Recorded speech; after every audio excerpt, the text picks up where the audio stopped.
루카가 전한 거룩한 복음입니다. 주님 영광 받으소서. 그때 예수님께서 제자들에게 이르셨다. 너희 가운데 누가 덫이 있는데 한밤중에 그것을 찾아가 이렇게 말하였다고 하자. 여보게 빵 3개만 구워주게. 내 벗이 길을 가다가 나에게 들렀는데 내놓을 것이 없네.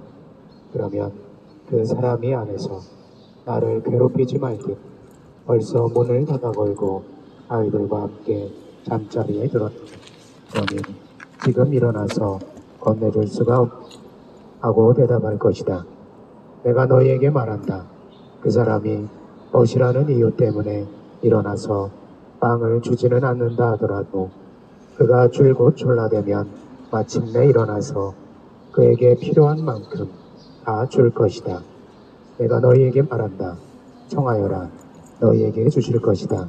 찾아라. 너희가 얻을 것이다. 문을 두드려라. 너희에게 열릴 것이다. 누구든지 청하는 이는 받고 찾는 이는 얻고 문을 두드리는 이에게는 열릴 것이다.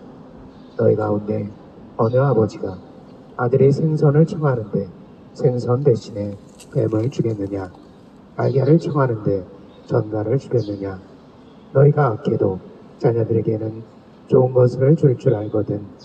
하늘에 계신 아버지께서야 당신께 청하는 이들에게 성령을 얼마나 더 잘 주시겠느냐. 주님의 말씀입니다. 그리스도님 참여합니다. 오소서 성령님. 네, 반갑습니다.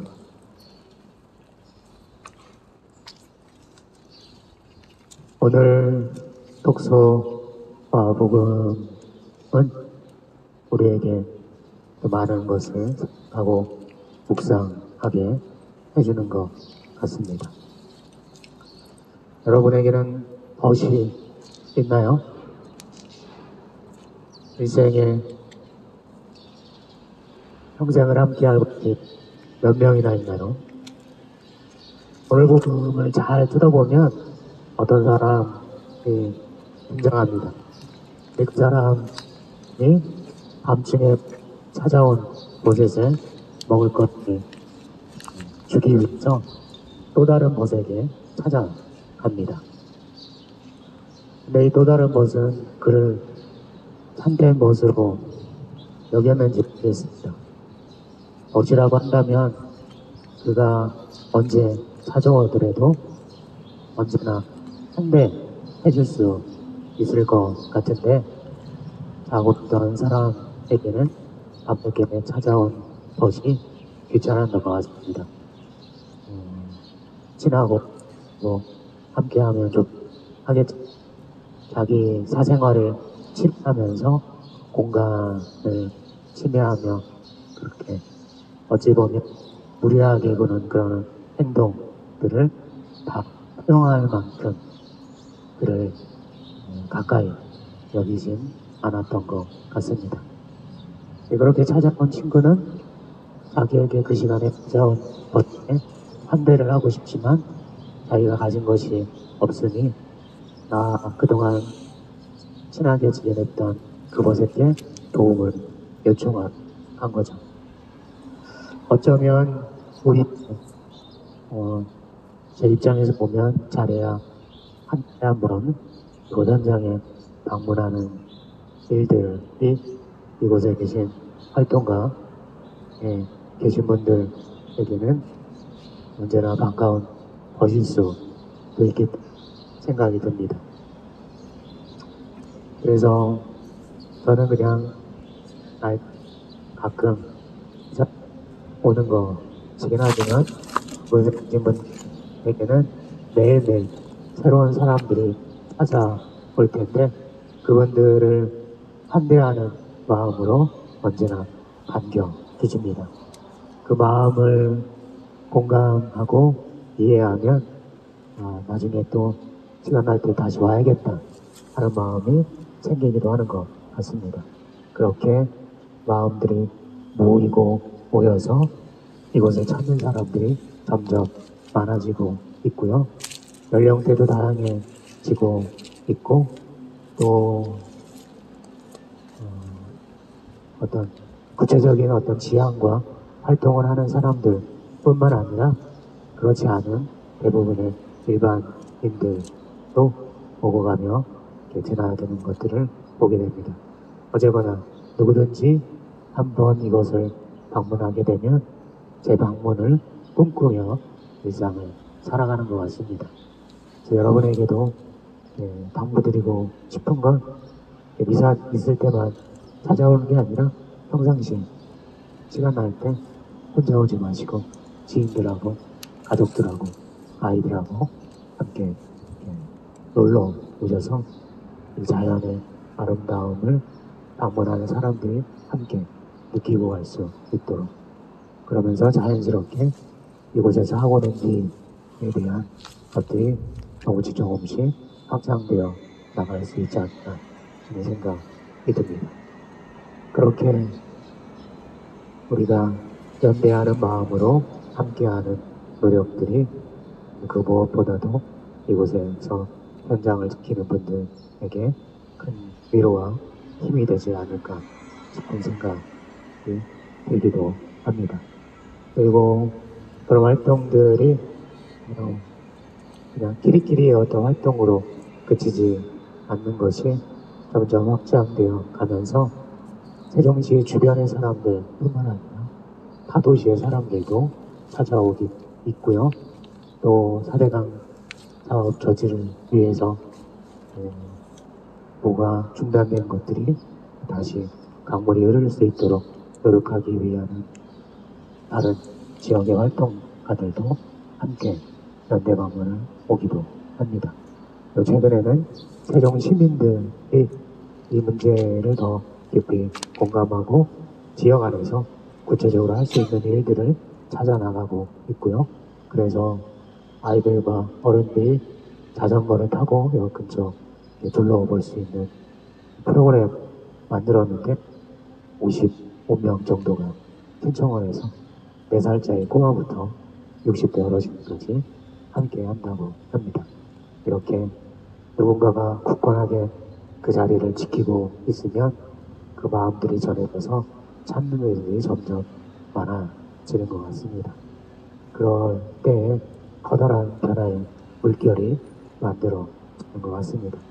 신앙적으로 보더라도 마찬가지입니다. 성지를 찾는 사람들이 많이 생겨야 성지 사목이 더 잘 되고 성지의 의미들이 점점 확장이 됩니다. 누구나 어디에서 이곳을 성지라고 지정했다고 해서 개발이 되는 게 아니라 그곳을 찾는 수많은 순례자들의 발걸음이 모이고 모여서 그 성지가 기도하는 장소가 되고 그 안에서 하느님을 깊이 만난 사람들이 일상의 삶의 자리에 돌아가서 성지에서 기억과 추억들을 떠올리게 되고 그래서 힘들면 또다시 그 성지를 찾아가서 하느님의 위로와 힘을 받고 용기를 내게 되는 것 같습니다. 그렇게 우리가 세상을 살아나갈 때 오늘 제1독서의 말씀을 기억하면 좋을 것 같습니다. 바오로 사도가 갈라디아서 공동체에게 전한 말씀인데요. 오늘 독서의 말씀만 이렇게 한정해서 볼 게 아니라 전체적인 흐름 안에서 이 말씀들을 이해하면 더 좋을 것 같습니다. 잘 아시는 것처럼 사도 비롯한 12사도들은 유다인들 가운데에서 신앙을 받아들인 공동체에 복음을 전하는 데 주력을 했습니다. 그리고 전 세계에 흩어져 있는 유다인 출신의 그 지역에 사는 사람들에게 복음을 전하는 데 주력했는데 바오로 사도와 또 바오로와 함께했던 많은 이들은 유다인이 아니었던 소위 얘기는 이방인계 그리스도인들에게 복음을 전하는 데 노력했습니다. 시작점이 다르기 때문에 하나님께 나아가는 과정이 다를 수밖에 없습니다.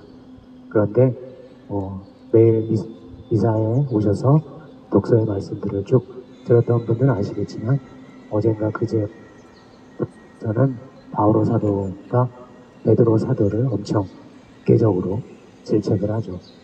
아주 민망할 정도로 얘기를 합니다. 그 뿌리를 잘 들여다보면 우리는 예수님을 믿음으로써 성화되고 구원을 받는데 유다인이었던 유다의 출신들에게는 그들이 예수님을 알기 전에 지켜왔던 전통인 율법의 전통 위에 그것을 만들어 가야만 된다고 생각했습니다. 그렇지 않은 이방인들을 다 허용할 수 없었던 것이죠. 그런 전반적인 분위기를 이해하고 오늘 제 독서의 말씀을 듣는다면 우리가 구원받는데 가장 중요한 건 예수님께 대한 믿음이라는 겁니다. 그 사람의 출신 형본이 무엇이 과거의 어떤 삶을 살아왔는지는 중요하지 않습니다. 그런데 예수님께 나아가는 과정 안에서 자신들이 해오던 관습과 전통들을 고수하며 지키려고 하는 자들과 그것을 뛰어넘으려고 하는 사람들 사이에 갈등들이 계속 드러나게 되는데요. 어쩌면 이곳에서 농성을 펼치면서 활동하는 현장에서의 활동가들의 모습도 우리가 볼 때는 그런 모습들이 겹치는 거라는 생각이 듭니다. 사람들 이런 거에 문제의식을 느끼지 않고 자기의 삶만을 살아가는 이들에게 끊임없이 더 중요한 것이 있다. 우리 삶의 본질적인 것이 이런 것이다.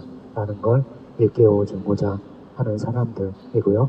그렇기 때문에 편안함을 추구하는 대다수의 사람들과 갈등을 겪고 논쟁을 펼치면서 때로는 힘겨운 대치 상태에 지내기도 합니다.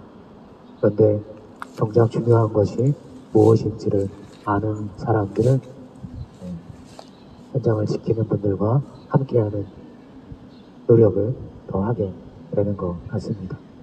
우리의 신앙 안에서 나의 신앙생활은 어떠한지 다시금 점검해 보시면 좋을 것 같고요. 그 신앙 안에서의 활동으로만 국한되는 것이 아니라 이렇게 세상 곳곳에 아픈 현장들에서 함께 연대하는 모습으로 더욱더 확장될 수 있으면 좋을 것 같습니다.